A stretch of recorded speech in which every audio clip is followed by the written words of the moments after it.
आप सभी को जय श्री कृष्णा, राधे राधे। तो आज फिर सुनाते हैं लड्डू गोपाल की एक सत्य लीला कथा, जिसको सुनकर आप भी अपने जीवन में कुछ परिवर्तन कर सकते हैं और भगवान की कृपा प्राप्त कर सकते हैं।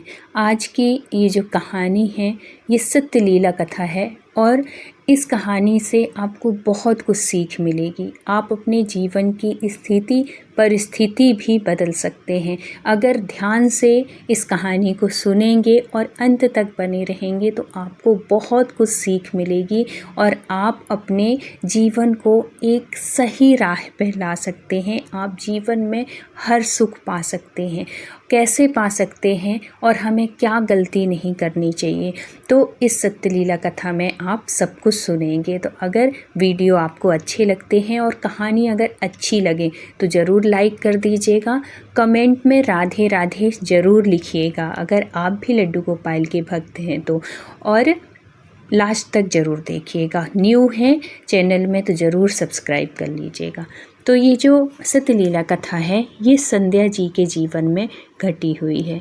संध्या जी एक छोटे से गांव में अपने पति और एक छोटे बेटे के साथ रहती थी।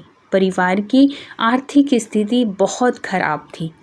जो उनके पति थे वो दिहाड़ी मजदूरी करते थे। कभी काम मिल गया तो ठीक है, नहीं तो उसमें भी कभी मिला काम कभी नहीं मिला, इस तरीके से उनका चलता था। लेकिन कई दिनों तक क्या हुआ कि काम नहीं मिलता था। कभी कभी ऐसा होता था कि कई दिन ऐसे हो जाते थे कि काम ही नहीं मिलता था। घर में कभी आटा होता तो दाल नहीं होती, कभी दाल होती तो सब्जी नहीं होती। इस तरीके से उनका गुजारा चल रहा था। संध्या हर दिन अपने छोटे मंदिर में रखे लड्डू गोपाल की सेवा करती थी। वे कहती, हे ठाकुर जी, मेरे पास धन नहीं है लेकिन मेरा विश्वास कभी कम नहीं होने देना है आप। कोई बात नहीं, धन नहीं है, आज नहीं तो कल हो जाएगा और मुझे ये विश्वास है। एक दिन क्या होता है, देखो, जब हम भगवान के ऊपर अटूट विश्वास रखते हैं ना, तो हमारे जीवन में जो परेशानी वाले जो समय होते हैं, जो टाइम होता है, वो आसानी से ऐसे समय में भी हमें एक संबल मिलता है भगवान की कृपा का। हम टूटते नहीं हैं, हम कमज़ोर नहीं पड़ते हैं और भगवान कोई ना कोई रास्ता हमें ज़रूर दिखा देते हैं। ऐसे ही हुआ संध्या के साथ। एक दिन गाँव में एक संत आए हुए थे। उन्होंने प्रवचन में कहा, और ये हमें कोई ना कोई, ये जो माध्यम होते हैं ना, ये भगवान के द्वारा भेजे गए ही दूत होते हैं, जो हमारे किसी के माध्यम से हमारा कोई काम बन जाए, हम जीवन की एक नई दिशा की तरफ हम जाएं, हम भगवान से और अधिक जुड़ जाएं, हम कुछ ऐसे कार्य करने लगें जिससे कि हमारी उन्नति हो, हमारे ऊपर प्रभु की कृपा हो। तो अगर ऐसा कोई माध्यम आपको भी मिलता है, किसी के माध्यम से आपका जीवन भी अगर बदलता है, तो ये समझो कि इसमें आपके कन्हैया की बहुत कृपा है, क्योंकि उनकी कृपा के बिना ऐसे सत्संग, ऐसे लोग भी नहीं मिलते हैं। तो क्या होता है कि वो प्रवचन कर रहे थे, जैसे साधु संत आते हैं ना और प्रवचन करते हैं, वैसे ही उन्होंने प्रवचन में कहा कि जो व्यक्ति सच्चे मन से भगवान का नाम जाप करते हैं, उनका भाग्य जरूर बदलता है। जो सच्चे मन से नाम जपता है उसका भाग्य भी बदल जाता है। लेकिन नाम जप केवल होठों से नहीं, पूरे विश्वास से होना चाहिए। नाम जप का भी बहुत से लोग कहते हैं कि हम तो इतना इतना नाम जप करते हैं लेकिन हमारे जीवन में तो कोई असर नहीं दिखता, हमारा जीवन तो जैसा कल था वैसे ही आज है। तो क्यों नहीं इसका फ़र्क पड़ता? क्योंकि हम सिर्फ गिनती करते हैं, सिर्फ हम काउंटिंग करने के लिए, सिर्फ हम माला की गिनतियाँ करते हैं कि हमने 10 माला कर ली, 20 माला कर ली, 30 माला कर ली या 2 माला कर ली, जितनी भी आप करते हैं, सिर्फ गिनती के लिए नहीं। एक एक मन के में भगवान का नाम और भाव के साथ, हम जितने भाव के साथ भगवान का ध्यान के साथ और अपनी मनोकामना की पूर्ति के लिए, और मनोकामना ऐसी हो कि जिसमें कभी किसी का अहित न हो, सिर्फ कल्याण ही हो, सिर्फ कृपा ही हो, जिसमें कि किसी का नुकसान नहीं और ना ही तो किसी का कुछ गलत उससे, सिर्फ भगवान की कृपा के लिए। भगवान सब जानते हैं, आपकी स्थिति परिस्थिति कैसे बदलेंगे आपको भी पता नहीं चलेगा और एक दिन आपका जीवन बहुत ही अच्छा हो जाएगा, समृद्धशाली हो जाएगा। इसीलिए नाम जप करिए तो बहुत ध्यान से करिए, सिर्फ मुंह चलाने के लिए नहीं, सिर्फ गिनती के लिए नहीं। तो ये जो थे महाराज जी जो आए थे, संत जो आए थे, उन्होंने इस तरीके से कहा कि नाम जप केवल होठों से नहीं पूरे विश्वास से होना चाहिए। यही जो शब्द थे ये जो थी संध्या जो थी वो अपने दिमाग में बिठा ली। संध्या ने उसी दिन संकल्प लिया कि वह रोज़ सुबह और शाम राधे कृष्ण नाम का 108 माला जाप करेगी। कोई भी कार्य जब हम संकल्प के साथ करते हैं ना तो संकल्प से सिद्धि होती है। संकल्प अगर हम लेके कोई कार्य करते हैं वो कार्य जरूर सिद्ध होता है। इसलिए पंडित जी लोग कभी भी आप देखिए, आप कोई चाहे सत्यनारायण की कथा करिए चाहे कुछ भी करिए, पहले वो संकल्प कराते हैं क्योंकि संकल्प से ही वो कार्य सिद्ध होता है। इसलिए संकल्प लेके ज़रूर शुरू करना चाहिए। आप ज़रूरी नहीं कि 108 से, शुरुआत कम से करिए, शुरुआत 1 माला से करिए, 11 माला से, 21, 51, इस तरीके से फिर धीरे धीरे अपना बढ़ाते जाइएगा। फिर देखिएगा आपके जीवन में कैसी कृपा होती है और कैसे चमत्कार होता है। तो ये जो संध्या थी 108 माला जाप करने का उसने संकल्प ले लिया। शुरुआत के कुछ दिन बहुत कठिन थे, कई बार भूखे पेट भी नाम जप करना पड़ता क्योंकि गरीबी थी।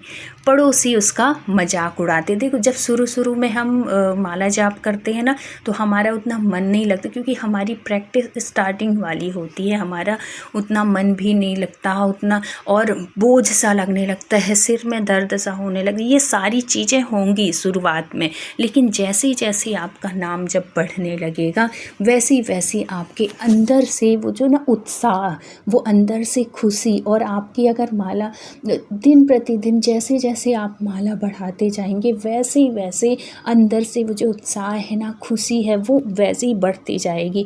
आपकी और ज़्यादा इच्छा होगी कि हम अधिक से अधिक माला जाप करें, अधिक से अधिक नाम जाप करें।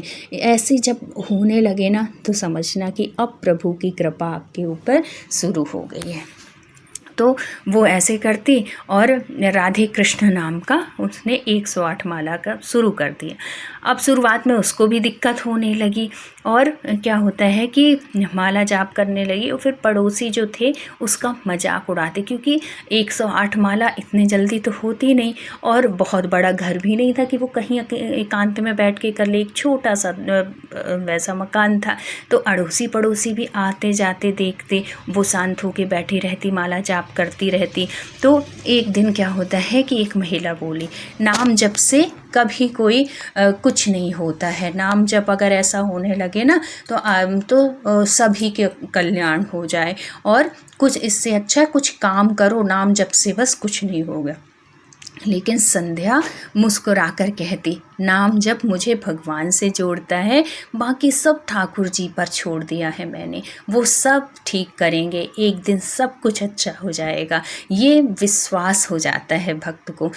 एक रात संध्या ने सपना देखा। सपने में लड्डू गोपाल मुस्कुराते हुए बोले, डर मत, तुम्हारी परीक्षा समाप्त होने वाली है मैया, सेवा और नाम जप मत छोड़ना कभी, क्योंकि वो इस समय ऐसे समय पे आपके ऊपर कृपा करते हैं ना जब आपका विश्वास डगमगाने वाला होता है, जब आपके मन में कोई ऐसा वो होने लगता है, सही में ऐसा होता है कि नहीं, उसी समय भगवान कुछ ना कुछ ऐसी कृपा करते हैं। तो उसके मन में भी थोड़ी बहुत, तो कोई जब कह देता है वैसे नहीं होगा, लेकिन जब हमारे मन में कोई ऐसी बात कर देता है ना तो वो बात हमारे मन में बैठने सी लगती है।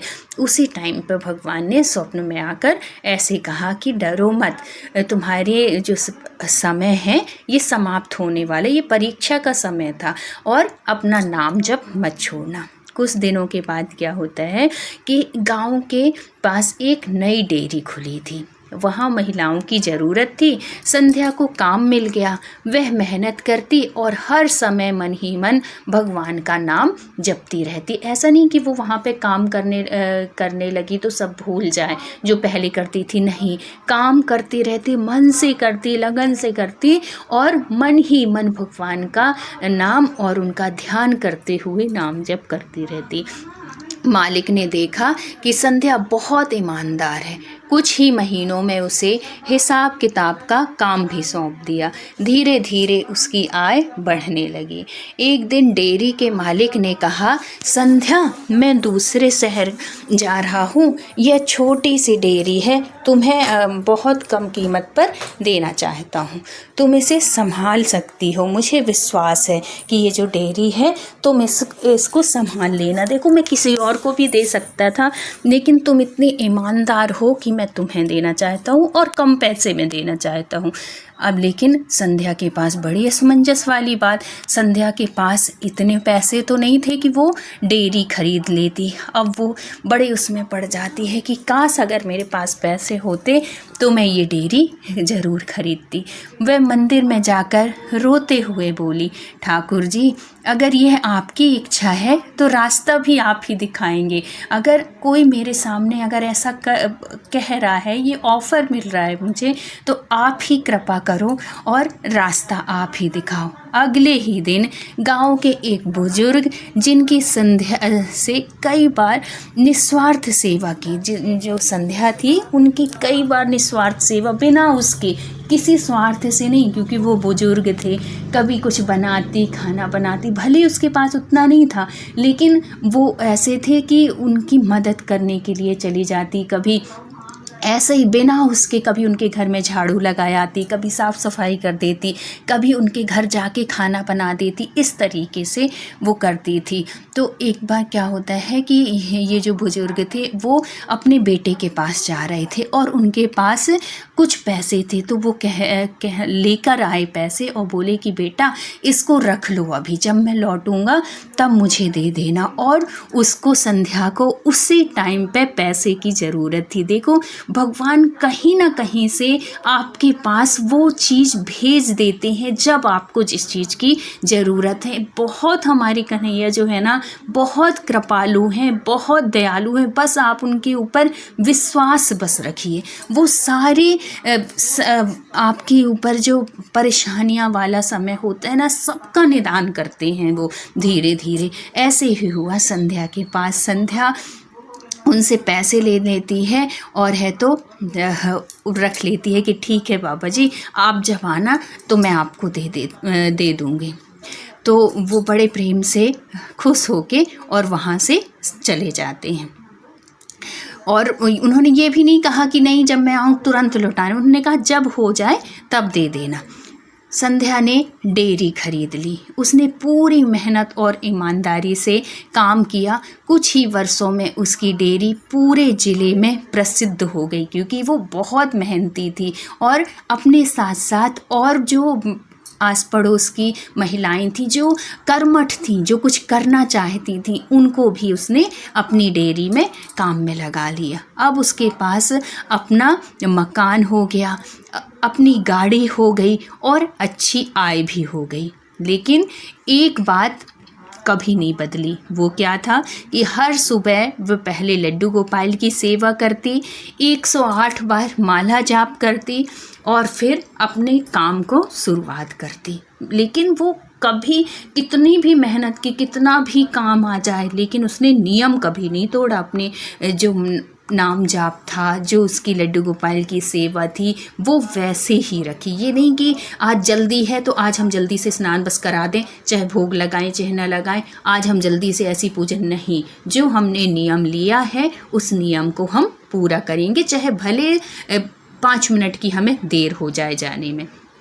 एक दिन वही पड़ोसी महिला उसके घर आई जो कहती थी कि माला जाप करने से कुछ नहीं होता, भगवान की पूजा पाठ करने से कुछ नहीं होता। वही एक दिन आती है और संध्या से कहती है, संध्या सच बताओ, तुम्हारी जो सफलता है उसका राज क्या है। संध्या जो थी वो मुस्कुराई और बोली, सिर्फ नाम जप करने से धन नहीं आता, नाम जप से मन बदलता है। उसने कहा कि नाम जप से बस सिर्फ धन ही नहीं आता, नाम जप से मन बदलता है, मन से कर्म बदलते हैं और अच्छे कर्मों से भगवान सही अवसर देते हैं। मैंने कभी मेहनत नहीं छोड़ी और विश्वास भी नहीं छोड़ा। ये नहीं कि अब वो उन्नति करने लगी, अब वो तरक्की करने लगी, वो प्रसिद्ध होने लगी तो वो छोड़ दे कि नहीं अब भगवान का नाम जिसकी वजह से वो आगे बढ़ी वो छोड़ दे। नहीं, उसने जो अपना नियम लिया था उसने, और ऐसे ही करना चाहिए। जब हम भगवान की सेवा करते हैं, भगवान का कुछ संकल्प लेके करते हैं तो उस चीज़ को कभी बंद नहीं करना चाहिए, करते रहो। भगवान की सेवा ही तो है, सेवा से ही तो मेवा मिलेगा और मिलता है लोगों को। जो विश्वास के साथ करते हैं उनको ये अनुभव भी होते हैं कि हाँ, आज जो हमारे ऊपर इतनी कृपा है वो भगवान की वजह से है, आज जो हम इतनी उन्नति कर पाए वो भगवान की वजह से है। जब हम हर एक चीज़ में प्राथमिकता भगवान को देते हैं ना, तो प्रभु भी हमारे ऊपर कृपा करते हैं। उस दिन से गांव की कई महिलाओं ने भी नियमित नाम जप और ईमानदारी से मेहनत करना शुरू कर दिया। कुछ वर्षों बाद वही गांव जो कभी गरीबी के लिए जाना जाता था, आज मेहनती और आत्मनिर्भर लोगों के लिए पहचाना जाने लगा है। और ये सब हुआ संध्या की मेहनत और विश्वास की वजह से। तो इस कहानी से हमें यह सीख मिलती है कि सच्चे मन से भगवान का नाम जप, ईमानदार मेहनत और धैर्य से काम करें तो हमें सफलता ज़रूर मिलती है। ये तीनों मिलकर जीवन में बड़ा परिवर्तन ला सकते हैं। वो क्या? ईमानदारी, मेहनत और धैर्य। भगवान अवसर देते हैं, लेकिन उन अवसरों का लाभ हमें अपने कर्मों से उठाना होता है। भगवान आपके सामने राह दिखाते हैं, रास्ता दिखाते हैं, लेकिन चुनना आपको होता है। या तो आप आलस्य में पड़े रहो या कर्मठ होके भगवान मतलब विश्वास के साथ उस काम को करो। और सिर्फ भगवान के भरोसे ही नहीं रहना होता है, भगवान के साथ साथ आपको मेहनत भी करना पड़ेगी। और जब मेहनत करते हैं तो उसका फल भगवान ज़रूर देते हैं। जब हम कोई भी चीज़ मेहनत के साथ, विश्वास के साथ, ईमानदारी के साथ करते हैं तो उसका फल हमें अच्छा ही मिलता है।